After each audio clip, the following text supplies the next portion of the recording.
رسول اللہ صلی اللہ علیہ وسلم نے فرمایا ہر شخص صبح کو اٹھتا ہے تو اپنے نفس کا سودا کرتا ہے، یا تو اسے آزاد کراتا ہے یا اسے ہلاک کر دیتا ہے، یعنی یا تو اچھے کام کرتا ہے، نیکی کے کام کرتا ہے جن کی وجہ سے وہ دوزخ سے بچ جاتا ہے، یا پھر ایسے کام کرتا ہے کہ جو اس کو ہلاک کر دے، یعنی تباہی کی طرف لے جائے۔ اب میں چند کام جو صبح سے رات تک کرنے چاہیے جو ہمیں سنت سے پتہ چلتے ہیں، ان میں سے ایک ایک کا ذکر کروں گی اور آپ اس کو سن کر اپنا جائزہ لیتے جائیے اور میرے ساتھ شیئر بھی کیجیے کہ کیا آپ یہ کرتے ہیں یا آپ کو کرنے کی ضرورت ہے۔ سب سے پہلی چیز کہ جو ہی ہماری آنکھ کھلے ہمیں کیا کرنا چاہیے؟ دعا پڑھنی چاہیے۔ کس کس کو یہ دعا آتی؟ الحمدللہ، لیکن سب کو نہیں آتی۔ میری گزارش ہوگی سب بہنوں سے کہ اس دعا کو خود بھی سیکھیں اور اپنے بچوں کو بھی سکھائیں۔ وہ دعا کیا ہے؟ الحمدللہ الذی احیانا بعدما اماتنا والیہ النشور۔ اور ایک اور دعا بھی ہے، اگر وہ بھی آتی ہے تو ٹھیک، نہیں تو وہ بھی اچھا ہے۔ الحمدللہ الذی رد علی روحی واذن لی بذکرہ۔ اللہ کا شکر ہے جس نے میری روح لوٹا دی اور مجھے اپنے ذکر کی اجازت دے دی، کہ مجھے توفیق دے دی۔ کیونکہ آپ دیکھیں کتنے ہی لوگ ہیں جو سوتے ہیں تو پھر جاگتے نہیں۔ ابھی ریسنٹلی میری ایک بہت عزیز ساتھی کے ہسبینڈ کا انتقال ہوا ہے۔ وہ صبح اٹھے ہیں، فجر کے وقت نماز پڑھی ہے، اپنے معمولات کیے ہیں، پھر اشراق پڑھی ہے اور دوبارہ آرام کرنے کے لیے لیٹ گئے۔ ہم میں سے اکثر لوگ یہ کرتے ہیں نا، راتیں چھوٹی ہوتی ہیں، موسم بھی گرم ہوتا ہے، رات کو سوتے ہوئے دیر ہو جاتی ہے تو انسان پھر کیا کرتا ہے، اٹھنے کے بعد پھر لیٹ جاتا ہے، اور وہ اسی طرح لیٹ گئے ہیں لیکن پھر دوبارہ نہیں اٹھے۔ ہمیں سے کسی کو نہیں پتا کہ جب وہ سوئے گا تو دوبارہ اٹھے گا یا نہیں۔ اس لیے معمول بنا لیجئے کہ ذکر کر کے سونا ہے اور اٹھتے ہوئے بھی اللہ کا شکر ادا کرنا ہے کہ اس نے ہماری روح، ہماری جان ہمیں واپس لوٹا دی۔ تو دن کا آغاز اللہ کی حمد و ثنا، اللہ کی تعریف اور اس بات کے ساتھ وَإِلَيْهِ النُّشُورِ کے واپس جانا ہے۔ ہماری واپسی بھی اللہ کی طرف سے، جس نے ہمیں زندہ کیا، پیدا کیا، وہی ہمیں موت دے گا۔ پھر آپ دیکھیے کہ اس کے ساتھ ہمیں یہ بھی یاد رکھنا چاہیے کہ کائنات کی ہر چیز تسبیح کر رہی ہے، اللہ کی تعریف بیان کر رہی ہے۔ قیامت کے دن سب سے افضل بندے وہ ہوں گے جو کثرت سے اللہ کی تعریف کرتے ہیں، حمادون ان کو کہتے ہیں۔ اور ایک دفعہ الحمدللہ کہنا میزان کو نیکیوں سے بھر دیتا ہے، یعنی صبح صبح اب ہم الحمدللہ کہیں تو گویا ہم نے اپنے لیے ایک بہت بڑا ذخیرہ نیکیوں کا اکٹھا کر لیا۔ اور ویسے بھی شکر ادا کرنا جو ہے وہ اللہ تعالیٰ کو بہت پسند ہے۔ پھر آپ دیکھیں کہ جب یہ کہتا ہے نا کہ وَإِلَيْهِ النُّشُورِ، کہ دوبارہ اسی کی طرف جی اٹھنا ہے، تو قبر سے بھی اٹھنا ایسا ہی ہے جیسے کوئی بستر سے اٹھتا ہے۔ کسی کو اچھے خواب آتے ہیں وہاں اور کسی کو نہیں آتے۔ قبر میں بھی کچھ لوگ تو خوشحال ہوں گے اور کچھ لوگ برے حال میں ہوں گے۔ بہرحال قیامت کے دن سب کو اٹھنا ہوگا، تو انسان موت کو یاد کرتے ہوئے، اپنے مقصد کو سامنے رکھتے ہوئے کہ واپسی بھی ہے، اس طرح دن کا آغاز کرے تاکہ اچھے سے آغاز کرے۔ اس کے بعد سب سے پہلا کام آپ کیا کریں گے؟ بیڈ ٹی پئیں یا کچھ اور کریں گے؟ نماز فجر اسی وقت پڑھیں گے جب آپ فجر کے لیے اٹھیں گے۔ جو لوگ اس وقت نہیں اٹھتے وہ بہت بڑا نقصان کر لیتے ہیں۔ لہذا دن کا آغاز فجر کی نماز سے۔ فجر کی نماز پہلی نماز ہے صبح کی، اس کی بڑی امپورٹنس ہے۔ اللہ تعالیٰ نے بندوں پر 5 نمازیں فرض کی ہیں، اور رسول اللہ صلی اللہ علیہ وسلم نے فرمایا جس نے انہیں ادا کیا اور ان کا حق ہلکا سمجھتے ہوئے ان میں سے کچھ ضائع نہ کیا تو اللہ تعالیٰ کا اس کے لیے قیامت کے دن یہ عہد ہے کہ اس کو جنت میں داخل فرمائے، اور جس نے ان کو ادا کیا مگر ان کا حق ہلکا سمجھتے ہوئے، معمولی چیز سمجھتے ہوئے نماز کو ان میں سے کچھ ضائع کر دیا، تو اللہ کا کوئی وعدہ نہیں، چاہے تو عذاب دے چاہے تو معاف کر دے۔ تو اس لیے دن کا آغاز اللہ کی نافرمانی سے نہیں کرنا۔ کس سے کرنا؟ فرما برداری سے۔ اور فرما برداری میں پہلی فرما برداری نماز۔ پہلا سوال قیامت کے دن نماز کا ہوگا۔ اگر اسی ٹیسٹ میں فیل ہو گئے تو آگے اور مشکلات ہو جائیں گی۔ اللہ سبحانہ تعالی دن میں 2 بار فرشتوں سے بندوں کی نماز کے بارے میں خبر لیتے ہیں، ایک فجر اور ایک عصر۔ وہ پوچھتے ہیں جب تم گئے تھے ان کے پاس تو کیا کر رہے تھے؟ فرشتے بتاتے ہیں وہ نماز پڑھ رہے تھے۔ جب تم نکلے تو کیا کر رہے تھے؟ کیونکہ عصر اور فجر میں شفٹ چینج ہوتی ہے فرشتوں کی۔ عصر کے وقت رات کے فرشتے آ جاتے ہیں ڈیوٹی پر، اور فجر کے وقت دن کے فرشتے آ جاتے ہیں۔ تو وہ بتاتے ہیں کہ ہم نے انہیں اس حال میں چھوڑا کہ وہ نماز پڑھ رہے تھے، اور اس حال میں ان کے پاس پہنچے کہ وہ نماز پڑھ رہے تھے۔ فجر کی نماز کے بارے میں آتا ہے وہ آدمی ہرگز آگ میں نہیں جائے گا جس نے سورج نکلنے سے پہلے اور سورج کے غروب ہونے سے پہلے نماز پڑھی، یعنی فجر اور عصر۔ رسول اللہ صلی اللہ علیہ وسلم نے یہ بھی فرمایا کہ جس نے صبح کی نماز پڑھی وہ شام تک اللہ کے ذمے ہے، یعنی اللہ کی حفاظت میں ہے۔ تو فجر کی نماز بہت امپورٹنٹ نماز ہے، اور نماز پڑھنے والے سے اللہ کا رزق کا وعدہ ہے، اس لیے خود بھی نماز ادا کریں اور گھر والوں کو بھی اٹھائیں، پیار سے، محبت سے، امپورٹنس بتا کے کہ وہ سوتے نہ رہے، کیونکہ اس کی نحوست ہوتی ہے۔ فجر کی نماز میں 2 سنتیں پڑھنا بہت ضروری ہے۔ کچھ لوگ صرف فرض پڑھتے ہیں نا، تو فجر میں آپ سنت نہیں چھوڑ سکتے۔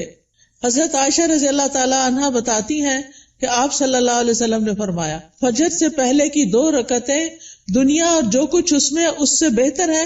نبی صلی اللہ علیہ وسلم نے ان 2 رکعتوں کو دنیا کی ہر چیز سے قیمتی قرار دیا، اور جو سویا رہے اس کے بارے میں آتا ہے نبی صلی اللہ علیہ وسلم کے پاس ایک ایسے آدمی کا ذکر کیا گیا جو رات سے صبح تک سوتا ہی رہا۔ آپ نے فرمایا یہ ایسا شخص ہے جس کے کان، یا فرمایا دونوں کانوں میں شیطان پیشاب کرتا ہے، یعنی غافل ہو جاتا ہے پھر۔ اور اسی طرح ایک اور خواب آپ صلی اللہ علیہ وسلم کا، اس میں آپ کو دکھایا گیا کہ ایک شخص تھا جس کا سر پتھر سے کچلا جا رہا تھا۔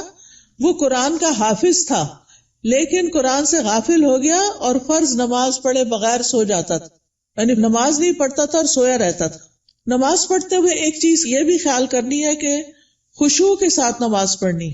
خشوع کا مطلب رونا نہیں ہوتا بلکہ دل کا متوجہ ہونا ہوتا ہے، یعنی شعور کے ساتھ رب سے مناجات کریں، اطمینان اور خشوع سے سجدہ کریں، یعنی پورے سکون کے ساتھ، کیونکہ ایک سجدے کی وجہ سے اللہ تعالیٰ ایک درجہ بڑھا دیتے ہیں اور ایک گناہ مٹ جاتا ہے۔ نماز کے فوراً بعد کیا کرنا چاہیے؟ اذکار، شابش۔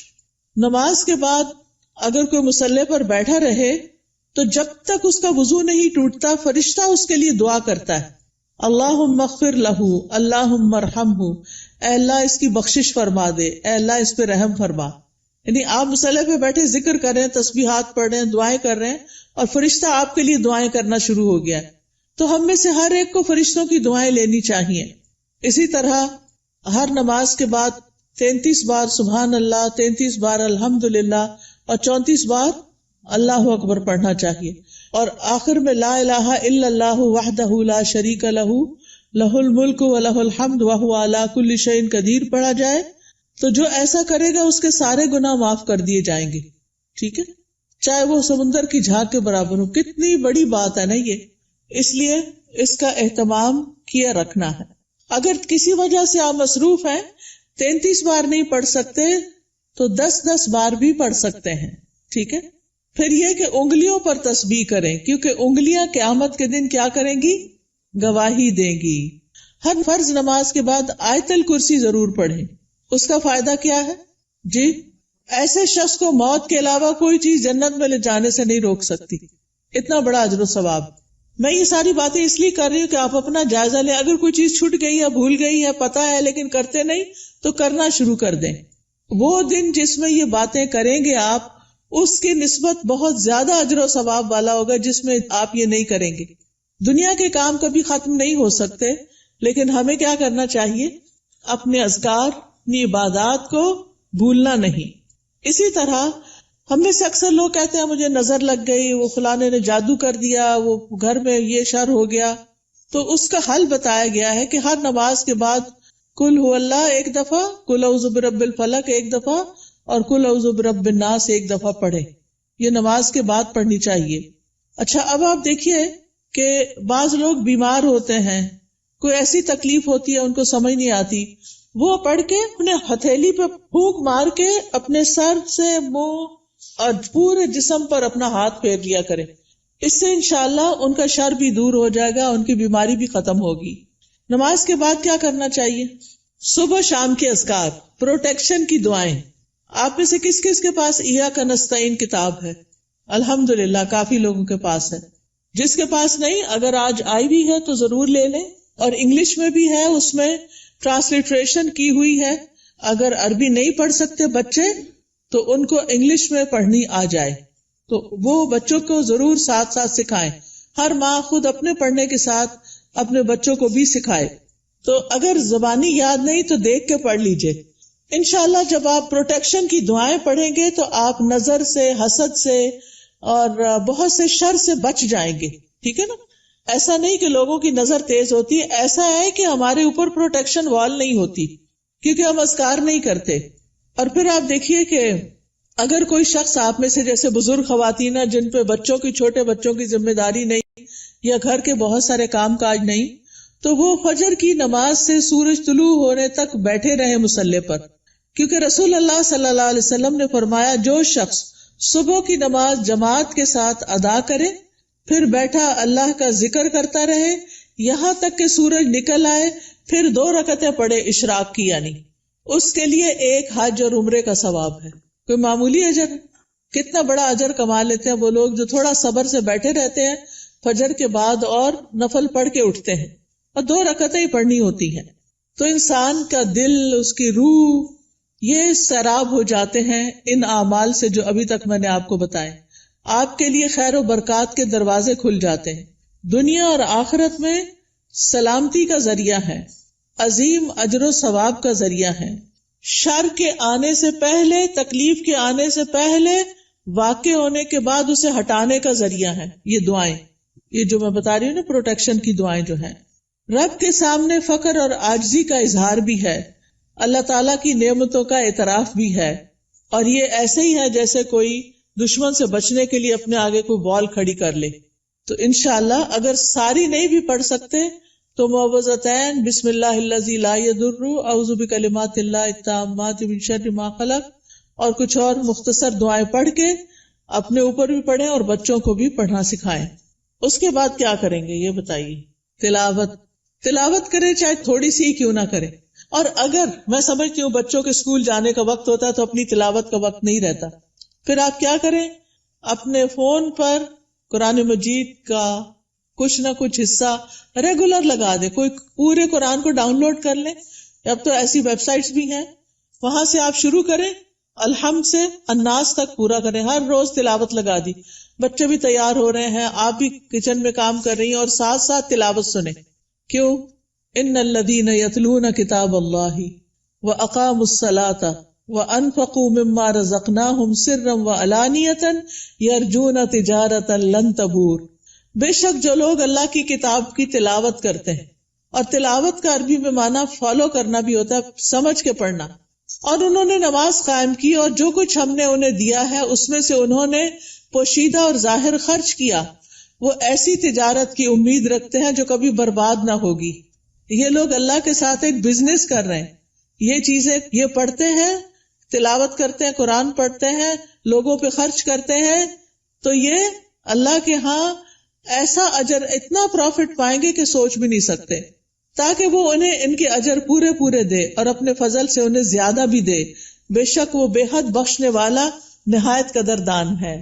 تو پیاری بہنوں، تلاوت کو نہیں چھوڑنا، چاہے ایک صفحہ ہی کیوں نہ ہو، ایک ربع ہی کیوں نہ ہو، ہاف جز کیوں نہ ہو، ایک پارا کیوں نہ ہو. میرے ایک بہنوئی تھے، فوت ہو گئے، اللہ تعالیٰ ان پہ رحم فرمائے. وہ چاند کی پہلی تاریخ کو پہلا سپارہ پڑھتے اور آخری کو آخری سپارہ پڑھتے، اور اس طرح ہر مہینے پورا قرآن ختم کر لیتے. تو جن لوگوں کی بہت زیادہ مصروفیات، ریٹائرڈ لائف گزار رہے ہیں، ان کو کیا کرنا چاہیے؟ قرآن کی تلاوت زیادہ کرنی چاہیے، کیونکہ قرآن جو ہے یہ غموں کا علاج ہے، شفا ہے، سکون کا ذریعہ ہے، اس لیے اس کو نہیں چھوڑنا. ایک حرف پڑھنے کا کتنا اجر ہے؟ 10 گنا. ایک حرف الف پڑھیں گے تو 10 نیکیاں، لام پڑھیں گے تو 10 نیکیاں، میم پڑھیں گے تو 10 نیکیاں. کیا کوئی اور کام کرنے سے اتنا پروفٹ آپ گین کر سکتے ہیں؟ نہیں. ہاں ایک مشکل ہے، کچھ لوگوں کو پڑھنا نہیں آتا یا ان کی تجوید ٹھیک نہیں، یا وہ ڈرتے ہیں کہ کوئی سن لے گا تو پھر کیا ہوگا. تو ایسی صورت میں ان کو اپنی تجوید ٹھیک کرنی چاہیے. اس کے لیے میں آپ کو ایک طریقہ بتاتی ہوں، اور وہ طریقہ ہے ایک ایپ ڈاؤن لوڈ کر لیں، لرن قرآن. کس کس کے پاس ہے یہ ایپ؟ 8-10 لوگوں کے پاس ہے، زیادہ نہیں ہے. آپ یہ ایپ اگر ڈاؤن لوڈ کر لیں. اچھا، قرآن پر آل کس کے پاس ہے؟ وہ بھی تھوڑے سے لوگوں کے پاس ہے. ان دونوں میں سے کوئی بھی ایپ آپ ڈاؤن لوڈ کر لیں. یہ آپ آئی فون پہ بھی کر سکتے ہیں اور اینڈرائیڈ پہ بھی کر سکتے ہیں. ٹھیک ہے، اس میں آپ تجوید سیکشن پہ چلے جائیں. تجوید پہ جائیں گے تو وہاں آپ کو ایک ایک آیت کہلوائی ہوئی ملے گی. پہلے ٹیچر پڑھے گی، پھر پیچھے آپ پڑھیں گے. تو آپ کیا کریں، جب ٹیچر پڑھ رہی ہو غور سے سنیں، جب اسٹوڈنٹس آگے پڑھے آپ بھی ساتھ شامل ہو جائیں. تو اس طرح روز پڑھتے پڑھتے آپ کی تجوید ٹھیک ہو جائے گی. کیونکہ بعض کا جب انسان بڑا ہو جاتا ہے نا تو اس کو شرم آتی ہے کسی کے پاس جا کے غلطیاں نکلوانے کی، یا ٹائم نہیں ہوتا، یا فیس نہیں دے سکتے، یا کوئی اور مسائل ہوتے ہیں. تو آپ قرآن مجید کھول کے بیٹھ جائیں، آڈیو لگا کے بیٹھ جائیں، اور 7 انگلی رکھ کے ایک ایک آیت کو پڑھ پڑھ کے یاد کریں. اس کے مخارج ٹھیک کریں، ادائیگی ٹھیک کریں. ٹھیک ہے. جس گھر میں قرآن پڑھا جاتا ہو وہاں فرشتے حاضر ہوتے ہیں. ابو ہریرہ کہا کرتے تھے، بے شک قرآن پڑھنے کی وجہ سے گھر اپنے رہنے والوں کے لیے کشادہ ہو جاتا ہے. اس میں فرشتے حاضر ہوتے ہیں، شیاطین اس گھر کو چھوڑ دیتے ہیں اور اس کی خیر و برکت بڑھ جاتی ہے. یعنی اس گھر میں خیر و برکت ہوتی ہے جس میں کیا ہوتا ہے، قرآن کی تلاوت ہوتی ہے. آج آپ دیکھیں ہمارے بچے ویڈیو گیمز کے پیچھے دیوانے ہیں، قرآن پڑھنے کے لیے تیار نہیں. ہم اپنے پیچھے کیا چھوڑ کے جا رہے ہیں؟ آپ کو پتا نا، جب بچے قرآن پڑھتے تو ماں باپ کو بھی ثواب ملتا ہے کیونکہ انہوں نے ان کو پڑھوایا. لیکن اگر ہمارے بچے قرآن ہی نہیں پڑھ رہے تو مرنے کے بعد کون ہمارے لیے دعائیں کرے گا، کون ہمارے لیے کچھ کرے گا؟ تو اس لیے پیاری بہنوں، آپ ان کے لیے عملی نمونہ بنو، رول ماڈل بنو. آپ گھر میں ان کے بیچ میں بیٹھ کے تلاوت کرو، سیکھو. اگر نہیں تو انہیں بتایا، میں اب دیکھو اس ایج میں سیکھ رہی ہوں، چلو ہم سب مل کے سیکھتے ہیں. ان کو بھی ساتھ بٹھا لیں، چھوٹی سی گھر میں کلاس بنا لیں، 2-3 بچے اور آپ خود بیٹھ جائیں. اگر آپ کے ہسبینڈ بھی ساتھ بیٹھ جائے تو بہت ہی اچھا ہے. اگر یہ نہیں ہوتا تو کوئی ٹیچر ہائر کریں جو گھر پہ آئے، یا آپ اس کے پاس لے جائیں یا آن لائن پڑھائیں. لیکن اس فریضے سے آپ نے کوتاہی نہیں کرنی کہ بچوں کو قرآن سکھا کے جانا ہے دنیا سے. اور جس گھر میں قرآن نہیں پڑھا جاتا وہ اپنے رہنے والوں کے لیے تنگ ہوتا ہے، نحوست ہوتی ہے اس میں. فرشتے اس گھر کو چھوڑ دیتے ہیں، شیاطین آ جاتے ہیں اور اس گھر کی خیر و برکت کم ہو جاتی. تب ہمارے اوپر ہے نا، ہم کیا چاہتے ہیں. قرآن مجید صرف موبائل سے نہیں پڑھیں، وہ بھی ٹھیک ہے اگر نسخہ نہیں ہے آپ کے پاس، لیکن مصحف ہونا چاہیے. اور مصحف کو اپنے سرانے رکھا کریں. سرانے سے مطلب بیڈ سائڈ ٹیبل ہے نا، وہاں رکھا کریں. کیونکہ قبر میں بھی قرآن سرہانے کی طرف سے آئے گا اور بچائے گا. اگر دنیا میں ساتھ نہیں رکھا نا، قبر میں نہیں آئے گا. سمجھ آ گئی بات؟ تو ابھی سے اس کو پاس رکھے، ساتھی بنائیں تاکہ قبر میں بھی وہ آپ کے ساتھ ہو. حدیث میں آتا ہے آدمی کو جب اس کی قبر میں لایا جاتا ہے تو فرشتہ اس کے سر کی طرف سے عذاب دینے کے لیے آتا ہے. تو تلاوت قرآن اسے دور کر دیتی ہے. قبر میں عذاب نہیں دینے دیتے، وہ کہتے پیچھے جاؤ. جب فرشتہ سامنے آتا ہے تو صدقہ اسے دھکیل دیتا ہے. جب پاؤں کی طرف آتا ہے تو مساجد کی طرف جانا اس کو دھکیل دیتا ہے. ٹھیک ہے. پھر آپ دیکھیے کہ تلاوت کر لی آپ نے تو آپ اب اٹھ کے 2 نفل پڑھ لیں اگر آپ نے پہلے نہیں پڑھے تلاوت سے، ورنہ فجر کی نماز پڑھ کے تلاوت شروع کر دیں اور پھر اشراق کے نفل پڑھ لیں. تو ٹائم بھی پاس ہو جائے گا، حج عمرے کا ثواب بھی ملے گا. یہ 2 نفل جو ہیں سارے جوڑوں کا صدقہ ہے. میں اکثر لوگوں کو بتاتی ہوں اگر آپ کے جسم میں آپ کو جوائنٹس پین ہے تو آپ یہ تجربہ کر کے دیکھیں، اپنے سارے جوڑوں کا صبح صبح صدقہ دیں، 2 نفل پڑھیں، آپ کی تکلیف دور ہو جائے گی. کیونکہ میں نے یہ پرسنلی ایکسپیرینس کیا. پھر آپ دیکھیے ہر روز اپنے نفع مند علم میں اضافہ کریں. چاہے کوئی اچھا لیکچر سنیں، چاہے کوئی کلاس جوائن کریں، چاہے کوئی کتاب پڑھیں.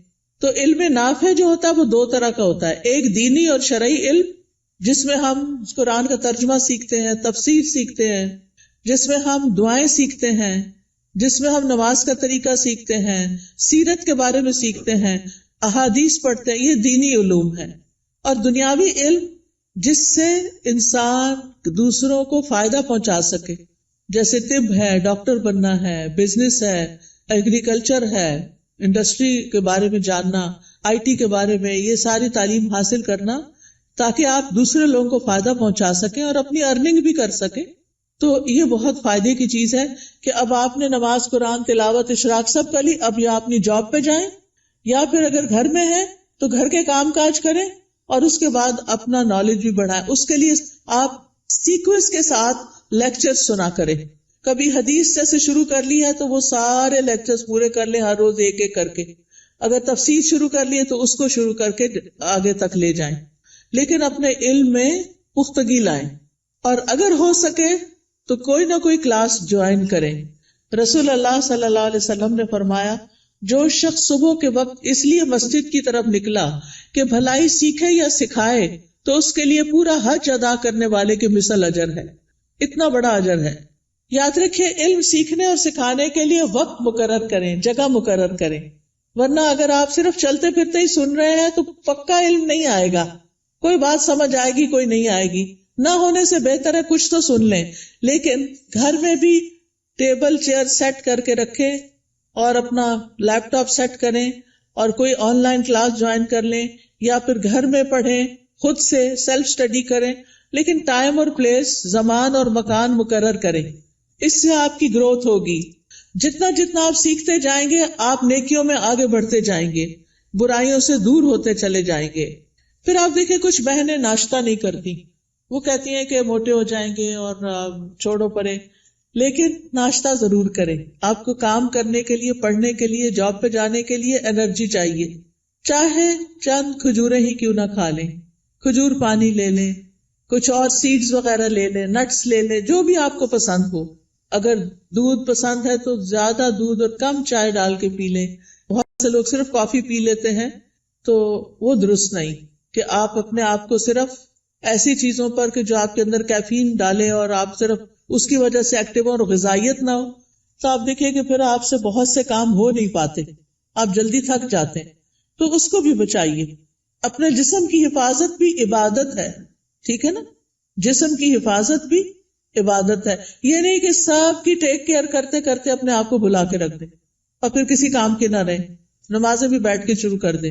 یہ نہیں ہونا چاہیے. پھر آپ دیکھیے کہ کھانا کھانا بھی عبادت ہے. بسم اللہ پڑھ کر کھائیں، بیٹھ کر کھائیں. میں نے دیکھا ہے کہ بعض اوقات لوگ اس بات کی پرواہ نہیں کرتے، چلتے پھرتے کھا رہے ہوتے. خاص طور پر مائیں کچن میں کام کر رہی ہیں، اپنا ناشتہ رکھ لیا، ادھر سے ایک نوالا لیا، ادھر کام کیا. یہ درست نہیں. آپ کے بچے بھی یہی کریں گے. چھوٹے بچوں کو بھی میں نے دیکھا ہے وہی بھاگتے دوڑتے کھا رہے ہوتے ہیں. یہ درست طریقہ نہیں ہے. سنت طریقے سے کھائیں، کھانا عبادت ہو جائے گا.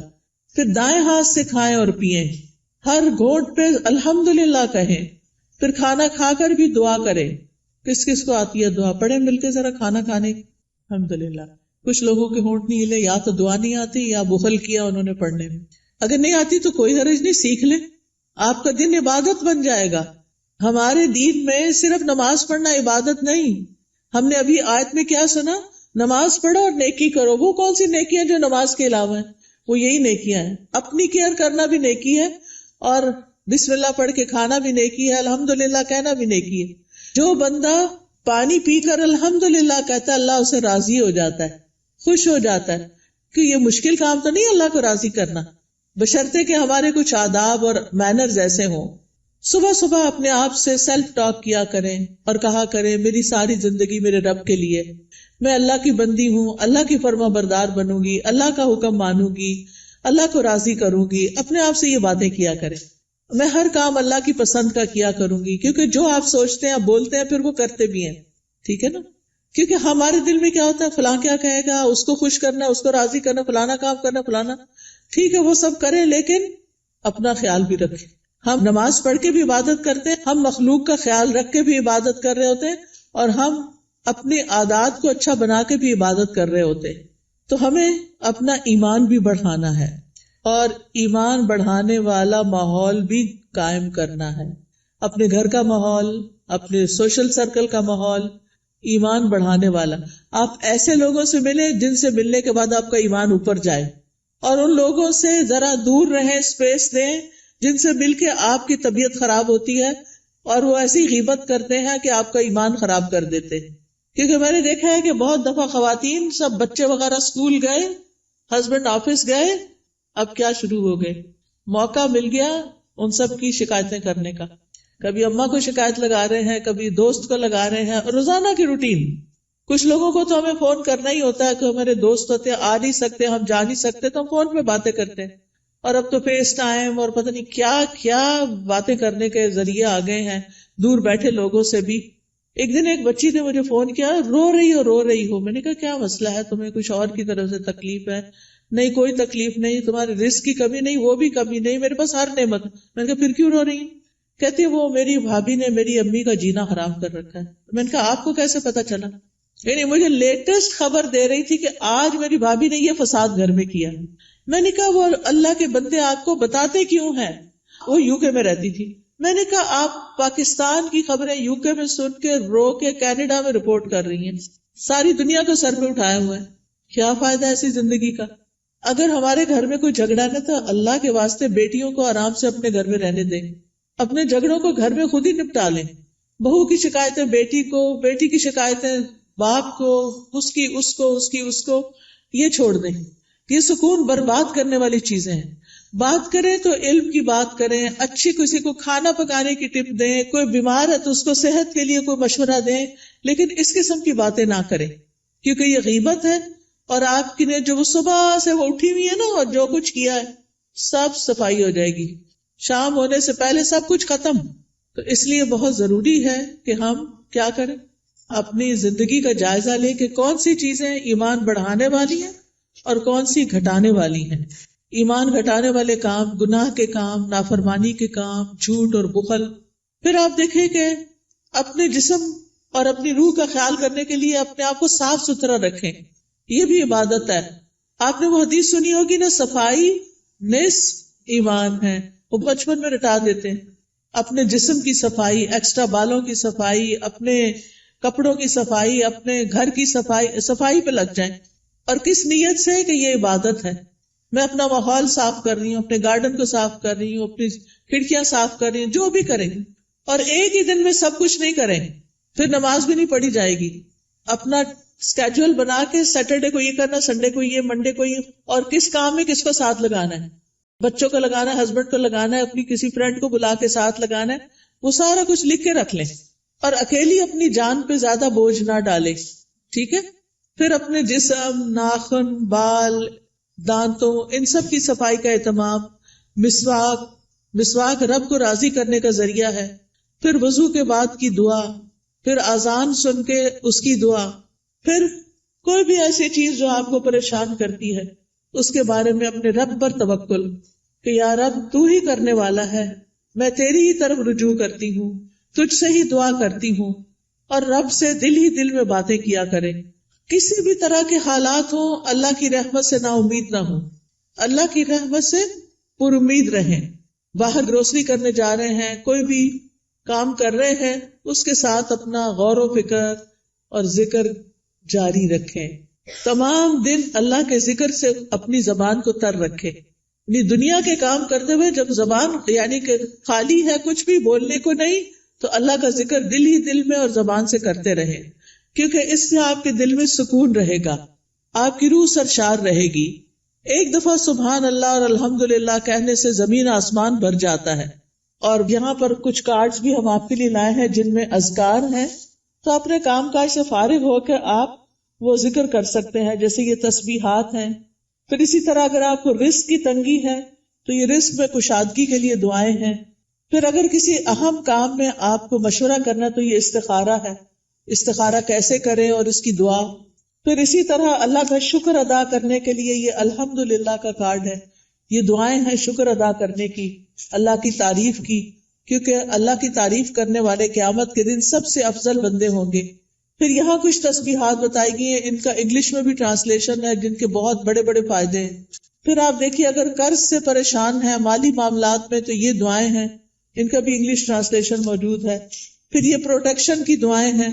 تو آپ دیکھیے کہ معمولی قیمت کے یہ کارڈ جو ہیں آپ کی زندگی میں بہت بڑی تبدیلی لا سکتے ہیں.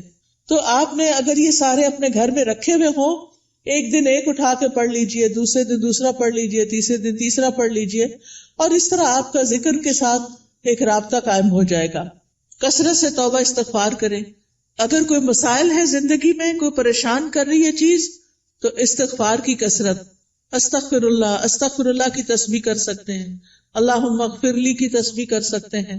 پھر اسی طرح وقت کا بہتر سے بہتر استعمال کریں. وقت جو ہے وہ بہت قیمتی نعمت ہے. ایک دفعہ اگر وقت چلا جائے تو دوبارہ نہیں آتا، اس لیے ہر دن کو مفید اور پروڈکٹیو ڈے بنائیں. رسول اللہ صلی اللہ علیہ وسلم نے فرمایا 2 نعمتیں ایسی ہیں جن کے بارے میں اکثر لوگ خسارے میں ڈالے گئے ہیں، ایک تندرستی اور دوسرے فراغت، کہ اس سے وہ فائدہ نہیں اٹھاتے جتنا اٹھانا چاہیے. بیمار ہو کر تو انسان کچھ کر نہیں سکتا. جب تک اللہ آپ کو چلتا پھرتا رکھے، آپ عبادت بھی خوب دل بھر کے کریں اور بندوں کی خدمت بھی کریں اور فضول قسم کی ایکٹیویٹیز میں اپنا وقت ضائع نہ کریں. آپ دیکھیے کہ ہمارے دن میں کئی ڈسٹریکشنز ہوتی ہیں، خاص طور پر فون کی وجہ سے. ہم نے کوئی اپنے گول سیٹ کیے ہوئے ہوتے کہ آج کے دن میں نے یہ اور یہ کام کرنے ہیں. آپ کرنا شروع کرتے ہیں کہ اتنے میں بیل بج جاتی ہے، آپ فون اٹھا لیتے ہیں اور کہیں سے کہیں پہنچ جاتے ہیں، اور جو کرنے کا کام تو وہ دھرے کا طرح رہ گیا. تو اس چیز سے بھی آپ نے کانشیس رہنا ہے. کچھ وقت کے لیے فون بند کر دیا کریں اور اس وقت اپنے کرنے کے کام پہلے پورے کریں، پھر اس کے بعد فون کھولیں، تاکہ آپ کا دن نتیجہ خیز دن ہو. جب انسان اپنے کرنے کے کام کر لیتا ہے تو اس کو ایک خاص سیٹسفیکشن ہوتی ہے، خاص خوشی نصیب ہوتی ہے. تو آپ اپنے کرنے کے کاموں کی لسٹ بنائیں، اپنے مقاصد کو دہرایا کریں، بے مقصد چیزوں سے خود کو دور رکھیں، اور جو ٹارگٹ آپ حاصل کرنا چاہتے ہیں اس کے لیے دیکھیں کہ آپ کو کیا کیا چاہیے، وہ بھی لکھ لیں. پھر اسی طرح کاموں کو لٹکائیں نہ، تاخیر نہ کریں، وقت پر کریں. روٹین بنائیں تو کام سارے ہی ہو جائیں گے، کیونکہ ہیپ ہیزرڈ کبھی کچھ کر لیا، کبھی کچھ کر لیا، کبھی کچھ کر لیا، بہت وقت ضائع ہوتا ہے. ایک کام کرتے ہوئے آپ کو یہ پتا ہونا چاہیے کہ نیکسٹ کیا کرنا ہے مجھے. یہ نہیں کہ اوہو آج میں یہ تو کرنا بھول ہی گئی، یہ تو پڑھا ہی نہیں، یہ تو کیا ہی نہیں. پھر آپ دیکھیے کہ جتنے بھی اطاعت کے کام، عبادت کے کام ہوتے ہیں، اس میں مشقت لگتی ہے، محنت لگتی ہے. اس کے لیے اپنے نفس سے جہاد کرنا پڑتا ہے، اپنے نفس کو کنٹرول کرنا پڑتا ہے، کیونکہ کامیاب بھی وہی ہوتا ہے جو نفس کا تزکیہ کر لیتا ہے. قد افلح من تزکا وذکر اسم ربہ فصلی، فلاح پا گیا جس نے پاکیزگی اختیار کی اور اپنے رب کا نام یاد کیا، پھر نماز پڑھی. یہ ہے کامیاب ہونے والے. لہذا دن بھر اپنی نمازوں کی حفاظت، کیونکہ نماز قبر میں ساتھ داخل ہوگی، بچوں نے بھی نہیں داخل ہونا، مال نے بھی داخل نہیں ہونا، کسی دوست نے بھی ساتھ نہیں جانا. جس چیز نے جانا ہے اس کی فکر سب سے پہلے کرے. نبی صلی اللہ علیہ وسلم سے سوال کیا گیا کہ سب سے افضل اعمال کون سے ہیں، تو آپ نے فرمایا نماز کو اس کے اول وقت پر ادا کرنا. ٹائم ہو تو بلا وجہ تاخیر نہ کریں، فوراً پڑھ لیں. اور پھر نماز کی 12 سنتیں بھی ادا کیا کریں دن بھر میں، کیونکہ ایسا کرنے والے کے لیے جنت میں گھر بنا دیا جاتا ہے. آپ دیکھیے کہ صرف 1 سال اگر کوئی شخص سنت موقدہ پڑھتا ہے تو نہ پڑھنے والے کے درمیان اور اس کے درمیان 4320 رکعتوں کا فرق پڑ جاتا ہے. یعنی ایک وہ شخص جو 12 رکعتیں پڑھتا ہے سال بھر اور دوسرا صرف فرض پڑھ رہا ہے اور کوئی نہیں پڑھ رہا سنت، تو ان دونوں کے درمیان 1 سال میں اتنا فرق پڑ جائے گا. اگر 1 رکعت بھی وتر روز پڑھتے ہیں آپ تو سال میں 365 رکعتیں بنتی ہیں، یہ منیمم. لیکن کچھ لوگ وتر بھی نہیں پڑھتے، وہ اس سے بھی محروم. روزانہ چاشت کی 2 رکعتیں پڑھنا یا اشراق کی 2 رکعتیں پڑھنا اور نہ پڑھنا برابر نہیں، 703 رکعتوں کا فرق پڑ جاتا ہے. ٹھیک ہے، تو اس لیے اپنی سستی کی وجہ سے نمازوں سے غفلت نہ برتیں، سنتوں کی بھی حفاظت کریں. پھر یہ ہے کہ دن میں کوئی چوٹ لگ گئی، کوئی بری خبر سن لی، کوئی بچے کا کام ایسا آ گیا، کوئی دل کو ناخوشگوار کرنے والی چیزیں آ گئی، تو ایسے میں اللہ کی طرف فوراً رجوع کریں. کوئی بری خبر سن لی، فوراً اللہ کی طرف رجوع. اور پھر اس کے بعد ہر کام عبادت سمجھتے ہوئے کریں، چاہے کھانا پکانا ہے، چاہے صفائی کرنا ہے، چاہے کپڑے دھونا ہے. کھانا کھلانا جو ہے وہ افضل ترین عبادت ہے. قرآن مجید میں آتا ہے وَيُطْعِمُونَ الطَّعَامَ عَلَى حُبِّهِ مِسْكِينًا وَيَتِيمًا وَأَسِيرًا إِنَّمَا نُطْعِمُكُمْ لوجہ اللہ لا نرید منکم جزاء ولا شکورا. وہ اس کی محبت میں کھلاتے ہیں مسکین کو، یتیم کو، اسیر قیدی کو. کیا کہتے ہیں کھلاتے ہوئے؟ ہم تمہیں صرف اللہ کے چہرے کی خاطر کھلا رہے ہیں کہ ہم اللہ کا دیدار کرنا چاہتے ہیں. ہم تم سے نہ شکریہ چاہتے ہیں نہ بدلہ چاہتے ہیں. انا نخاف من ربنا یوما عبوسا قمطریرا. بے شک ہم اپنے رب سے اس دن کے بارے میں ڈرتے ہیں جو تیوری چڑھانے والا نہایت سخت ہوگا. تو ان کے ساتھ کیا معاملہ ہوگا؟ اللہ بھی ان کو قیامت کے دن کی مشقتوں سے بچا لے گا اور ان کو خوشی اور تر و تازگی ملے گی. فوقاہم اللہ شر ذلک اليوم ولقاہم نضرۃ وسرورا. تو اس لیے کھانا گھر والوں کو بھی پکا کے کھلائیں یا مہمانوں کے لیے پکائیں تو خوشی خوشی پکائیں، احسان نہ جتائیں اور ضائع نہ کریں. کپڑے دھونا، نہانا، بچوں کو نہلانا، گھر صاف کرنا، یہ سب صفائی اور طہارت کے اہتمام ہیں، یہ ایمان کو مکمل کرتے ہیں. پھر آپ دیکھیے کہ نیکیوں کے کام میں سستی نہیں کرنی.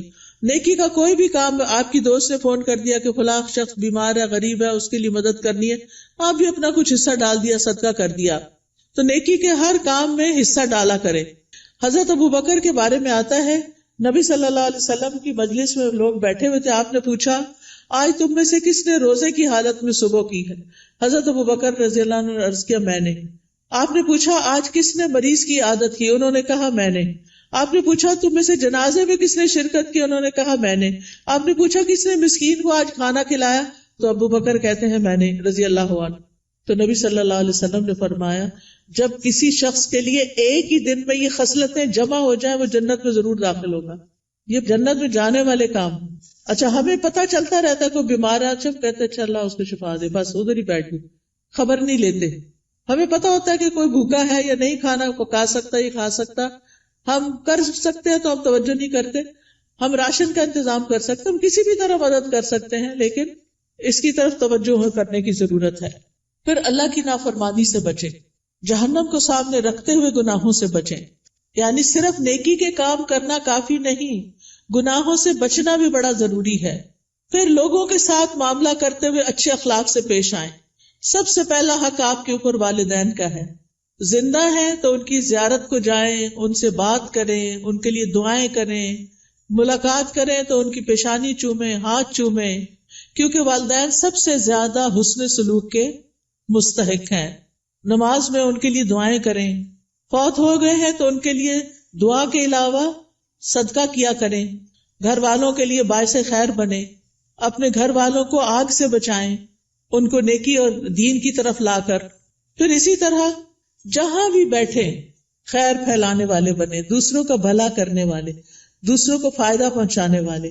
کسی کو کوئی اچھا مشورہ دے دینا، کسی کا کوئی دل ہلکا کر دینا، کسی کو کوئی کسی چیز کے بارے میں رہنمائی کر دینا، علم سکھانا. آپ دیکھیے کہ بعض اوقات علم سکھانا مال خرچ کرنے سے بھی افضل ہے. کیوں؟ اس لیے کہ مال خرچ کرنے سے ختم ہو جاتا ہے اور علم سکھانے سے بڑھ جاتا ہے اور پکا ہو جاتا ہے. اس لیے چاہے اپنے بچوں کو سکھائیں، چاہے اپنے بہن بھائیوں کو، کچھ نہ کچھ چھوٹا موٹا کنٹریبیوشن کرتے رہا کریں. جو اچھی باتیں آپ کو پتہ چلی ہیں وہ دوسروں کو بھی بتائیں. اس کے لیے آپ کے گھر میں کتابیں ہونی چاہیے، آپ کو کوئی نہ کوئی کلاس جوائن کرنی چاہیے تاکہ آپ سیکھیں اور سکھائیں. اس کے لیے کوئی بہت پی ایچ ڈی کرنے کی ضرورت نہیں ہوتی، وہ چند لوگ بھی کر لے تو کافی ہو جاتے ہیں. باقی لوگ روز مرہ کی چھوٹی چھوٹی چیزیں اور خاص طور پر خواتین اپنے بچوں کی تربیت کرتے ہوئے ان کو آداب اور مینر اور اخلاق سکھائیں گے تو یہ بہت بڑی کنٹریبیوشن ہوگی، وہ آپ کے لیے صدقہ جاریہ بنے گی. تو لوگوں کے ساتھ اچھے اخلاق سے پیش آئیں. ابن قیم کہتے ہیں آدمی کی برکت یہ ہے کہ وہ جہاں بھی مقیم ہو خیر کی تعلیم دے، خیر پھیلائے. تو اچھے اخلاق سے بھی انسان خیر پھیلا رہا ہوتا ہے. پھر اسی طرح دور پار ریلیٹیوز کی خبر گیری کرنا، پڑوسیوں کی خبر گیری کرنا، مریضوں کی خبر گیری کرنا، ملاقات کے وقت سلام کرنا، اپنے آس پاس کے لوگوں کا ہاتھ بٹانا، ان کے ساتھ تعاون کرنا. گھر میں اگر آپ کے علاوہ اور لوگ رہتے ہیں، اگر آپ بچے اور والدین ہیں تو ان کے کاموں میں ان کا ہاتھ بٹانا، کسی رشتہ دار کو ڈرائیو کر کے ہاسپٹل تک لے جانا. یعنی چھوٹے چھوٹے کام ہیں جن میں آپ دوسروں کے لیے خیر اور بھلائی کا باعث بنے. کسی پر خرچ کرنا، اپنے عزیزوں پیاروں کو تحفے تحائف دینا، یہ سارے نیکی اور خیر کے کام ہیں جو آپ کے دن کو افضل بنا دیتے ہیں. پھر زبان کی حفاظت، یہ بڑی ضروری ہے، کیونکہ جو بات بھی ہم کرتے فرشتے لکھ لیتے ہیں. تو فضول باتیں نہیں کرنی، کیونکہ ہماری انرجی ضائع ہوتی ہے اس میں بھی. کام کی بات کرنی ہے. انسان کے اسلام کا حسن یہ ہے کہ بیکار باتوں سے کنارہ کشی کرے. نبی صلی اللہ علیہ وسلم نے فرمایا خوشخبری ہے اس کے لیے جس نے اپنی زبان پہ قابو پا لیا اور اسے اس کے گھر نے گنجائش دی اور وہ اپنے گناہ پہ رویا. یعنی اس کا گھر اس کے لیے کافی ہو گیا، اس کے لیے سہولت ہے اس میں، اور فضول باتیں نہیں کرتا. کیلو کال چھوڑ دینا چاہیے. ہی سیڈ، شی سیڈ، یہ کہا گیا، فلاں نے یہ کیا، اس نے وہ، اس سے بہت سے فساد پھیلتے ہیں. مغیرہ بن شعبہ کہتے ہیں نبی صلی اللہ علیہ وسلم نے فرمایا بے شک اللہ تعالیٰ تمہارے لیے 3 باتیں پسند نہیں کرتا. بلا وجہ کی گپ شپ، بے کار کی باتیں اللہ کو پسند نہیں. مال ضائع کرنا،